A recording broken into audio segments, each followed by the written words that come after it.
Hello and welcome to FPL Mate, your best mate for fantasy Premier League content for the 2021-22 season. My name is Dan and welcome to a video all about players from Everton and Burnley and whether we should be going for these players given that they have a double game week right now in game week 31. Are they actually worth going for? We're going to kind of discuss that in this video and try to pick out some players who actually have some potential for us to transfer in. I'm not sure exactly how you're going to feel about these players, but we're going to try and find some potential nuggets here at least, guys. So if you do enjoy this video, please do make sure you leave a like. Please do make sure you subscribe if you're new around here. But first of all, let's just have a look at the fixtures that Burnley and Everton have in game week 31. So I don't want us to be thinking too much about game week 31. I know this is going to be kind of the general topic of this video, but game week 31 is the first opportunity for you to go in on these players from Burnley and Everton for these double game weeks. Both of these teams are going to have 3 double game weeks between now and the end of the season. The Burnley double game weeks, the second one will be in game week 33, and the next one after that is possibly going to be in game week 35. Everton, on the other hand, have a double game week now in 31, and after that, it's actually kind of likely that their next double game weeks might not be until game weeks 36 and 37. So Burnley, maybe we're going to have a look at a little bit more closely, as their double game weeks are more likely to be in the immediate future. Well, we know at least 2 of them are in the immediate future, whereas Everton, you can potentially afford to wait on them a little bit if you're going to go for them at all. But for this game week 31, Burnley face Man City and Everton at home. So 2 home games for Burnley, and this is kind of a situation where you can maybe just consider it like 1 game plus a bonus extra point or 2 that you might get against Man City, because let's be real, we're not expecting too much from Burnley against Man City. So really it's just like a kind of not even a double game week, it's like a 1.5 game week or something like that. Everton, on the other hand, you could actually really call this a double game week, couldn't you? West Ham away and Burnley away. West Ham, not an amazing fixture, but certainly not one of the worst fixtures you can have. And Burnley, you know, it's a good fixture. Both Burnley and Everton are considered weaker teams right now, so we can consider that a green fixture for each of the teams, and you never know what's going to happen in a game like that. Both teams kind of, you know, a little bit battling with relegation possibilities, I suppose you could say. But there you go, guys. Those are the 2 sets of pairs of fixtures, I suppose. I don't know who's got the better fixtures of the 2. I mean, Everton have this game week, but I mean, we want to be going for Burnley players maybe for the next few game weeks. That's kind of up to you guys, but certainly for this game week, Everton have probably got the better fixtures, right? So we're going to use this this guide that I've kind of used before to kind of rate players in double game weeks, essential, optional, and punty players. Although I have to be honest, I don't think there are any essential players from either Burnley or Everton. So I'm not even going to pretend there's going to be any essential players listed in this video. But I do think there are a few optional players and a few punty players as well that you guys might want to consider for your teams. Now I have kind of adjusted, kind of moved the goalpost a little bit for the sake of this video, because we are talking about Burnley and Everton, remember. So, you know, take a lot of what I say with a grain of salt. These are not players that are going to revolutionise your team and score you hundreds and hundreds of points. That's just not what's going to happen, but it still might be worth going for them for the purpose of double game week. So we're going to get a little bit statisticky, so to bear in mind that we're going to start you off with the Everton players, and we're going to kind of have a look at which Everton players we could potentially be going for, and then give them these ratings. And then finally, at the end of the video, we're going to look at the Burnley players, and then we're going to rate all of the players from Everton and Burnley. Which players would I most like to buy, basically? So I don't do this very often, but here is a table of stats that I have made today, basically listing all of the Everton players that I think are most nailed on, who have got the most expected points. So nailed on Everton players that are definitely going to play, you know, the majority of games at least, and this is ordered by their expected points. But obviously there are all kinds of other stats on there as well. But I do like to use expected points as a general way of ordering players when I'm kind of looking up tables and lists of players as a rough guide of how well we're expecting them to do. But obviously, guys, you have to be a little bit nuanced with these. Only, for example, we can see Dominic, Calvert, Lewin down there in the 6th spot, I suppose. He has only played 4 games. One of those was a substitute appearance, so that's going to obviously impact on his points potential, and various things like that, injuries, rotation, stuff like that. The actual ability of a player. So, for example, you know, if Dominic Calvert-Lewin takes, you know, 3 shots those are probably going to be a little bit more valuable than someone who is not so good at shooting, perhaps. So you have to kind of take all of these into consideration and stuff like that. But what we are seeing here, guys, is Pickford is actually the player with the most expected points. And what this comes down to mostly is his saves. And I do think this is actually really interesting because since game week 25 per game, Pickford has been averaging 4.2 saves per match. Now, that probably doesn't say too much about the Everton defence. It probably says a lot about about how bad the Everton defence is. That the goalkeeper is able to make this amount of saves. Like, they shouldn't be facing this amount of shots, but Pickford is facing this amount of shots. So there has been a lot of saves there, which is actually putting Pickford to the top of the table for Everton players for expected points, which is probably something you didn't expect to see coming into this video. So yeah, real consideration for Pickford as potentially one of the better Everton players to go for. Also, we've kind of seen some inklings of a better defence from Everton. I know against Newcastle, Everton kept a clean sheet. Pickford unfortunately wasn't playing in that game because he had COVID, but could that have been a clean sheet for Pickford? And would we be looking at Pickford in maybe a slightly different way, in a slightly more positive way, if he had been playing in that game against Newcastle and got a clean sheet in that game? Would have things been any different? I don't know for sure. Maybe Pickford would have been the guy to concede a goal. But what I'm saying is that we could be looking at Pickford a little bit differently. Everton do seem to have at least some ability to keep clean sheets sometimes, or at least that's what I thought until they lost, what was it, 4-0 against Crystal Palace in the FA Cup, and then it was just kind of like, oh, okay, we're back to conceding a load of goals against teams that you shouldn't be conceding that amount of goals from. So it's interesting, but what we can see for sure here is the amount of saves. And Pickford, even when he has conceded goals, we've sometimes seen him, like a couple of game weeks, even though he's conceded goals, he's kind of coming out of these games with 4 points, which is just down to the sheer amount of saves that he's having to make. So you add maybe 1 or 2 clean sheets to this sheer quantity of saves and only play a player like Pickford in a double game week, and then suddenly he's going to be a really nice backup goalkeeper for you. Because remember, Pickford is not too expensive. He's a pretty decent backup goalkeeper you can have and just play in the double game weeks. A lot of Pickford's double game weeks, actually, because of the double game weeks are likely to be in game week kind of 36, 37, rather than Burnley's, who are likely to have their double game week slightly earlier. Maybe you could even have both. Ramsdale, for example, he's got a double game week in 33, but Pickford has got 31 and then potentially 36 and 37, whereas Ramsdale will potentially have 36 as well, maybe a bench boost there. There are options, but I think Pickford is actually genuinely worth considering. We are seeing Gordon here as the second place player, mostly because of his high XG. He's got assists as well, hasn't he? I know his expected assist is low, but he has been overperforming on that one. He is taking shots as well. His expected points are pretty good, and his actual points output has been the best out of Everton players over the past 5 game weeks. So past 6 game weeks, sorry, because we did 6 game weeks this time.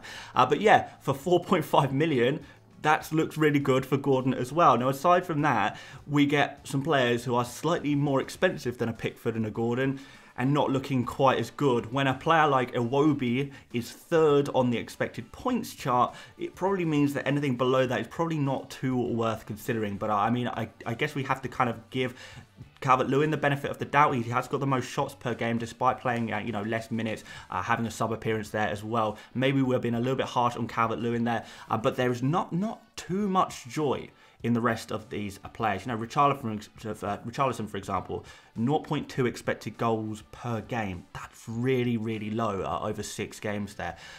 Even 0.5 key passes per game. That's not great. We kind of want to see a little bit more than that, I think, from our forwards, don't we? So yeah, there is some potential trinkets in here, but overall, it's not looking too good outside of Pickford and Gordon.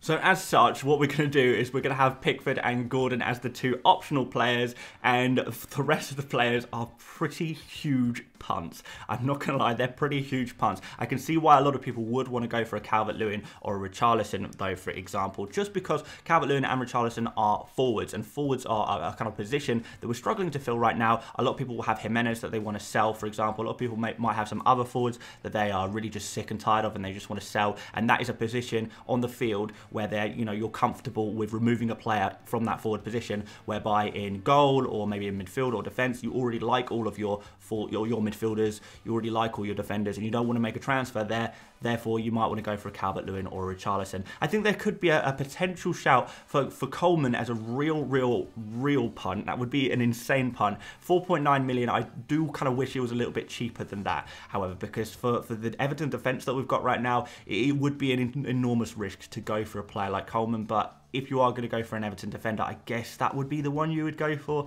But certainly Pickford and Gordon are really the standout options to go for from Everton if you are wanting to go for some Everton players. Just because of, I mean, mostly their price is really cheap, and you know, double game weeks, guaranteed a minimum of 4 points kind of thing. It's all good in the hood.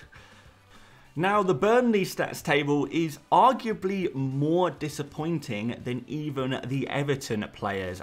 We are seeing Ben and me at the top of the expected points chart since game week 25, but this is per game, remember, but Ben Mee is also injured right now, or is at least likely to be injured for game week 31, or at least the first part of game week 31. We don't know for sure. We'll get press conferences later in the week and find out exactly if Mee is available or not. But the problem is, when Mee is unavailable, and this is kind of, you know, it kind of says it all that he's at the top of the list, when a major player like Mee is unavailable for Burnley, same with Tarkowski, everyone kind of suffers. So therefore, the games that Mee is not available for, everyone scores less points. So therefore, that has kind of just automatically put Ben Mee at the top of the expected points table, because when he's in the team, there's much more chance of clean sheets, and there's much more chance of Burnley being able to build solidly from the back and not being chased in the game or be on the back foot as much as they already are. So yeah, Ben Mee is a real important player for Burnley, and I do think those of you guys who are thinking about going for a Nick Pope or maybe another Burnley defender,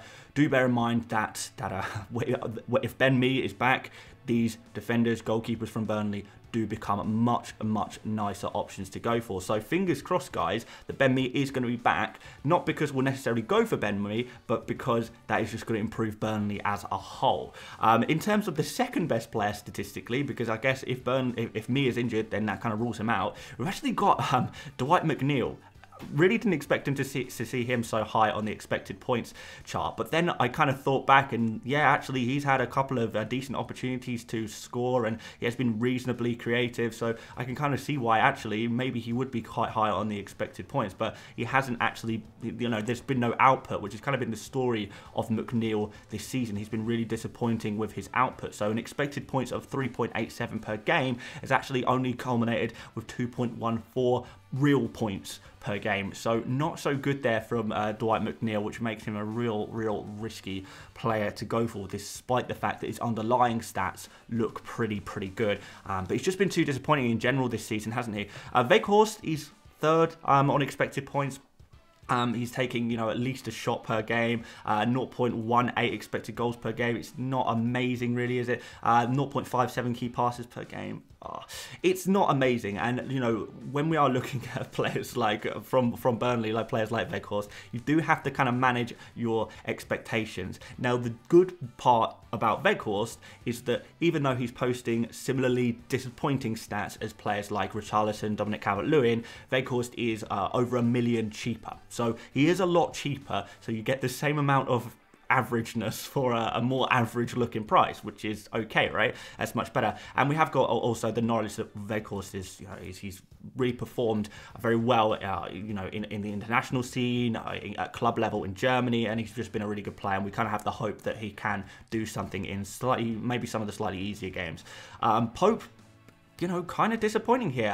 Really quite low saves. 2.14 saves per game is not really as much as you perhaps hope for from a goalkeeper. You are kind of, for a lower level goalkeeper, for a team lower down in the table, you kind of hope for a few more saves so you can pick up those save points. But 2.14 per game is not even going to be enough to get you one save point on average per game, which is no good whatsoever, is it, guys? So yeah, that is disappointing, and it does kind of make me think maybe Pope is not the best goalkeeper to go for out of Pope and Pickford. And if you've only got to pick one, if you're thinking about this game week alone, maybe Pickford is actually the better option to go for than Pope. I don't think there's too much of a difference between their defences at the moment, particularly when Ben Mee is out. And, you know, Pickford is making more saves, which is good, right? Aside from that, we've got kind of Cornet, Brownhill, Roberts at the bottom there. what I would say about Cornet is that he hasn't been playing as many minutes because he has been kind of not fully fit, and they've been trying to kind of get him back to full fitness, and I believe he is back at full fitness right now, and as such he should be starting every single game because he's one of Burnley's best players, and you know, he should be playing every single game as a striker as well. So I do genuinely expect a major upturn in Cornet's production, just because his minutes are not going to be nearly as limited as they have been in recent game weeks. He's going to be playing much more regularly, and I think he could do pretty well, particularly for his you know, slightly cheaper price. You know, you can see that his shots, his expected goals, those are the best of any player at Burnley, or certainly out of the regular starters for Burnley per game.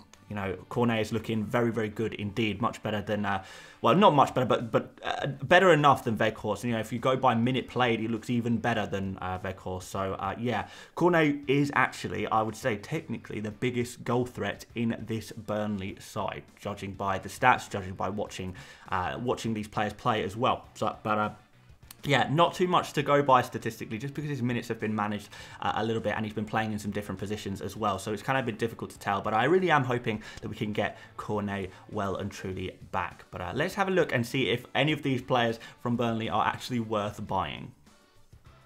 Well, I've put down here Weghorst, Pope and Roberts as the 3 optional players. Weghorst because, again, we're talking about looking for forwards that we might want to get, because forwards is a position we are struggling with. Weghorst is now only 6.4 million, which is actually a fairly reasonable price, even if you only get your standard 4 points in a double game week. For 6.4 million for a forward, I guess you could do a little bit worse than that, couldn't you? It could be a lot worse, particularly if you need to sell a forward anyway. You know, you need to sell Jimenez, for example.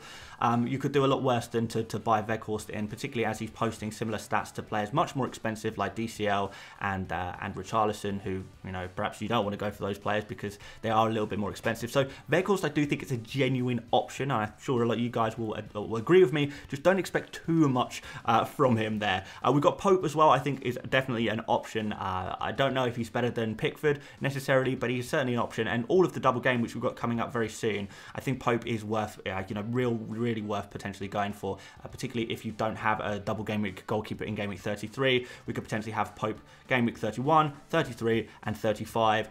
Those will all be most likely double game weeks for him, and then you can maybe move him on to a different goalkeeper or play a different goalkeeper in the other games when he doesn't have a double game week. I think there's you know, there's good reasons to go for him. And I've put Roberts down here as an option as well, just because he's 4.4 million, which is a really decent cheap price for a defender who's going to be getting a lot of double game weeks. And when Ben Mee comes back, I do think that's going to increase the amount of clean sheets that Burnley could potentially get. So if they can get a few clean sheets amongst all of their fixtures coming up, remember they've got Norwich in game week 32 as well, Burnley, so that's another opportunity for potential for clean sheet there. We know Norwich are not very good at scoring goals, don't we? So yeah, I do think there is potential to go for some defenders there. And if you are going to go for a Burnley defender, because we can only expect so much from a Burnley defence, it makes sense to go for that cheaper player, especially if there's a cheap nailed on player, which I believe Connor Roberts is. He doesn't you know, he doesn't present as much attacking threat as the fullbacks from other teams, but he still provides a little bit of attacking threat, just a little tiny bit of creative threat. Don't expect too much. Don't expect him to be the next Trent or Cancelo, though. That's what I will say on that one. And as for a couple of punts, Cornet, I do think is still a punt, just mostly because he's a midfielder. If Cornet was listed as a forward, I would be going for Cornet over Weghorst. That is just the truth. But he is listed as a midfielder, which technically makes him better because he gets extra points for goals and clean sheets. But realistically, guys, there are so many midfielders that we want right now. Are we going to go for a player like Cornet? That is what makes Cornet a punt of a player, because, you know, when you buy someone like Cornet, it means that you may have to sacrifice going for someone else, which doesn't mean I think Cornet is going to score low points. I think he's actually got one of the highest point scoring potential of any Burnley player, but it's about what you are sacrificing in order to bring him into your team. Even if it's like sacrificing opportunities to go for players like, I don't know, Barnes or Saka or, you know, Martinelli or, you know, players like that, players kind of in that bracket of in the midfield position, you know, Havertz, Mount, you know, these are players you possibly want. And if you go for Cornet instead of them, you also got to factor in the points potential lost. Whereas a forward, you know, whatever forward you're taking out, whatever forward you're passing up on right now, probably not going to score that many points anyway, so don't worry about it too much. And then McNeil, I guess just because he had decent underlying stats, I've put him in here as a punt, just in case he does suddenly start actually, you know, hitting his underlying stats and actually performing in real life the way his underlying stats suggest he should. So I guess he is technically a punt, and he's pretty cheap as well. But, you know, definitely I would be going for Cornet over McNeil. I told you guys, I've moved the goalposts. These are real punts, real punts. So overall, guys, these are the best, in my opinion, buys for game week 31. It doesn't necessarily mean that they are the most likely to score the most points in game week 31, but if we're thinking about who we're going to buy ahead of this game week, these are the players I would be going for. So Weghorst would be my #1 pick. I do like Pickford a lot as a goalkeeper, especially as a rotation goalkeeper. If you're rotating him with someone like Ramsdale, for example, I think he's going to work out really, really well in terms of maximising the amount of double game weeks that you can have your goalkeeper for. We've got Gordon there because of his price, absolutely amazing price for him. So I definitely think he's worth going for if you want to save a little bit of money, maybe reinvest some money in the defence, for example. There's a lot of real nice defenders to go for. Pope is an option. I do prefer Pickford in terms of, you know, strategy perhaps. If you're rotating goalkeepers or if you're bench boosting in game week 36, I think Pickford could be the better goalkeeper to go for. Pope, on the other hand, if you're bench boosting in game week 33, maybe Pope is the better goalkeeper. Pope is a little bit more expensive, but he does have more double game weeks in the nearer future. So that is a real potential for you to take advantage of that. Roberts, good defensive, you know, if you want to get on the Burnley defence for as little money as possible, Roberts is your answer. And aside from that, Cornet, I kind of have a soft spot for, and I think he's going to come good, but I can't really prove that he's going to come good, so he is still a little bit of a punt. And DCL and Richarlison are, you know, a little bit too expensive for what they're worth, but I'm trying to pick the top 8 Everton and Burnley players. By 7th and 8th, we are starting to reach a little bit, so that's exactly what we've done here. We have reached. And there we have it, guys. Those are my favourite players from Everton and Burnley ahead of game week 31. Maybe there is option for you to go for 1 or 2 of these players. But like I say, you know, manage your expectations a little bit with these players. We don't want to be absolutely loading up too much on these players, but it could really be worth going for 1 or 2 if you like the look of their underlying stats, if you like the look of how you've seen them play recently. So guys, do let me know if you are going to be going for any Everton and Burnley players ahead of game week 31. I'd love to hear what kind of players you're thinking about transferring in, if any, or equally, if you just don't want to have any of these players, I understand that too, but I'd love to hear from you guys as well. Yeah, make sure you like the video if you haven't done already. Make sure you subscribe if you're new around here as well. There will be normal content pretty much for the rest of the week until Friday, where we're going to start mixing it up with some interesting videos on Friday. But the rest of the week is going to be normal content. Buy, sell, keep, avoid tomorrow. 100 experts on Wednesday. My team selection on Thursday, and then deadline stream on Saturday. And that will be the week's stuff.